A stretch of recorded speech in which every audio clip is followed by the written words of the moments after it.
डालते हैं दिलचस्प और अजीब खबरों पर। नॉर्वे में 19 दिनों में फ्रांसीसी शहरी ने 25 चालान करके नॉर्वे के ट्रैफिक कानून की तारीख बदल दी।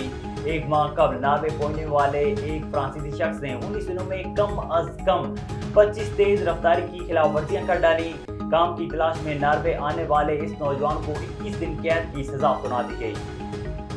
सऊदी अरब में मुकीम मोहम्मद उमर फारूक नामी पाकिस्तानी ने बिग लॉटरी टिकट की लाइव कुरानंदाजी के दौरान नई कार जीत ली। अरब मीडिया रिपोर्ट के मुताबिक पाकिस्तान से ताल्लुक रखने वाले मोहम्मद उमर फारूक अपनी बीवी और 6 बच्चों के साथ काफी अरसे से सऊदी अरब में मुकीम हैं और वो मार्केटिंग कंपनी में काम करने के बाद मुतअद्दिद अरब अमारात आते जाते रहते हैं।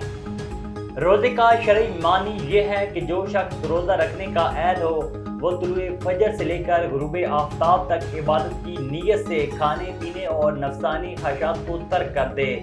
अल्लामा अलाउद्दीन ने लिखा कि रोजे की अहलियत के लिए मुसलमान और हैज़ नफास से पाक होना ज़रूरी है।